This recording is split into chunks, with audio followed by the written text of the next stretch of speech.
Lord Krishna's appearance is little understood even by the overwhelming majority of Indian scholars. The Indian Brahminical classes are equally bemused, and practically the world's scholars of religious study cannot in real terms enter into a fraction of his understanding. Indeed, Krishna himself says in the Bhagavad Gita that unless one becomes his pure devotee and sincerely offers service and love to him, he cannot be understood. The Vedas speak of three approaches to divinity: Sambandha, Abhideya, and Prayojana, or to establish a relationship with divinity, to act in that relationship, and to perfect that relationship by developing pure love and affection for divinity. Three highly esteemed professors of pure devotion specialize in these three paths, namely Sanatana Goswami, Rupa Goswami, and Raghunath Das Goswami, respectively. They were all taught personally by Sri Chaitanya Mahaprabhu.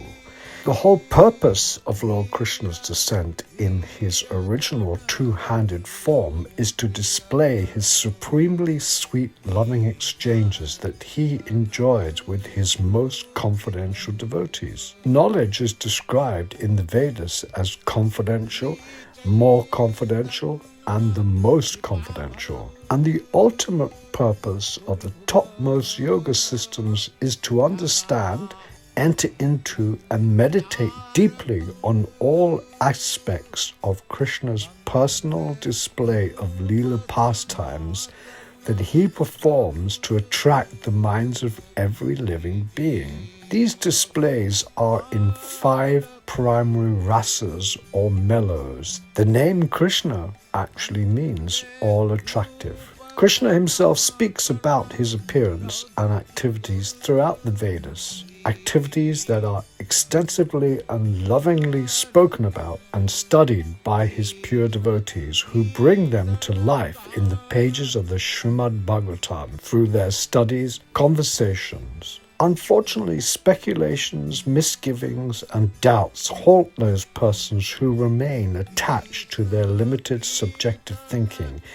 And due to lack of connections and honorable works, although such persons cannot even properly comprehend how even a single blade of grass comes into being and thrives, and despite there being overwhelming evidence of intelligent design in every single aspect of Krishna's creation, they remain hopelessly lost within their own speculations and fruitive self-centered works. Krishna further says a common mistake is to think him ultimately an impersonal energy, and that he becomes only a person to teach about his impersonal self.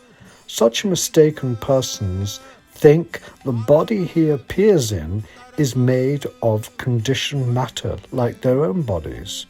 This is due to pride and arrogance, and not comprehending a superior intelligence, the intelligence and workings of divinity.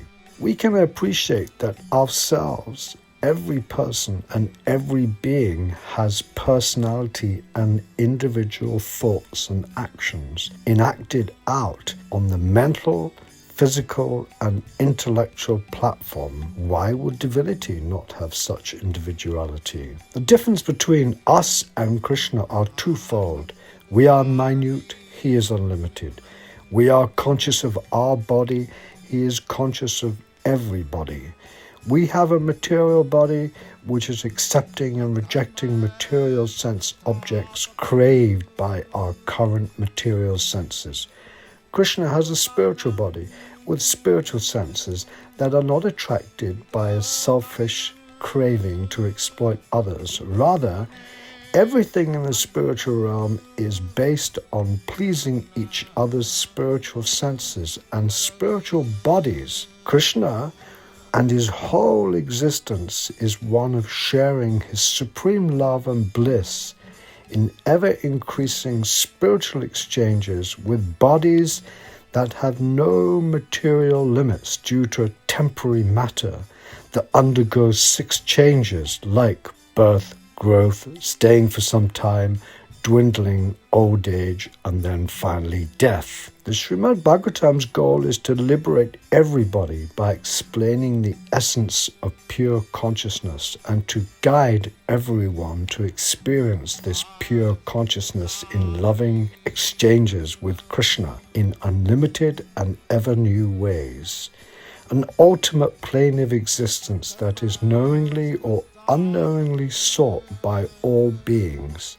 The Srimad Bhagavatam tells us, in that plane of existence where a full display of 64 artistic spiritual excellences described in the Vedas, which are the supreme characteristics of Sri Krishna in his Dhira Lalita form, is displayed. As a side, it's worth remembering Krishna has many forms, but the original Supreme Personality of Godhead is known by his youthful, free-fall bending form who resides in Vraj or Vrindavan.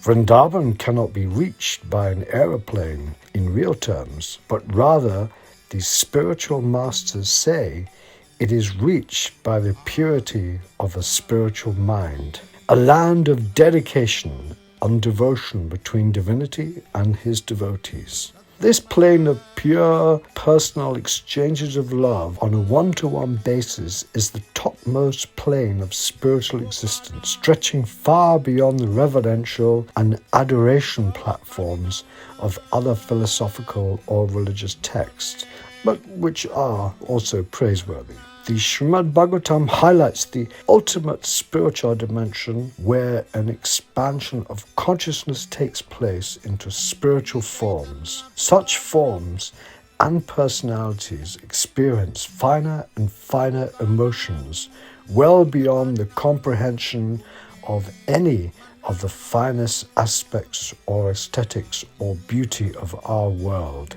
The last verse of the Chaitanya Charitamrita, particularly the Shikshastakam, reveals to the world the highest ecstasy of love in union and separation. Essentially, Mahaprabhu is revealing to the world a tiny view of the heart of Vrishabhanu Nandini or Srimati Radharani, who totally depends on Krishna and who gives herself to Krishna without any expectations of return. Srimati Radharani experiences in one moment, in association or in union with Krishna, thousands of deep spiritual loving emotions simultaneously.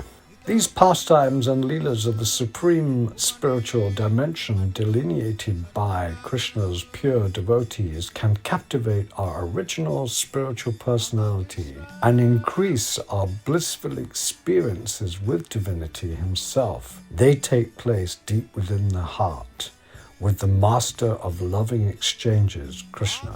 These are technically called rasas or mellows, as described in the Vedas. It's a playground of consciousness and perfect form in its most perfected state, taking place under the direct supervision or experienced agents who serve the immaculate spiritual senses of Krishna, who is accompanied by the personification of his own pleasure potency, namely Srimati Radharani, who, along with her confidants, who are all imbued with ever blissful spiritual ras. One does not have to wait to die to experience one's original intended spiritual body. Rather, it can be activated or awakened in this very life. The ultimate goal of the Srimad Bhagavatam has been spoken. Sukadev Goswami, the speaker of the Srimad Bhagavatam, has his representatives. So we should seek those who actually represent him and seek that place where, having once gone, one will never return, and the samsara of material life and cycles will be broken. The middle portion of the 10th canto of the Srimad Bhagavatam is said to be the smiling face of Krishna. Those persons who have thoroughly studied the previous cantos and who have understood Krishna as the Supreme Personality of Godhead along with his variegated energies can eventually take to spontaneous loving service to the transcendental Supreme Personality of Godhead in pure love.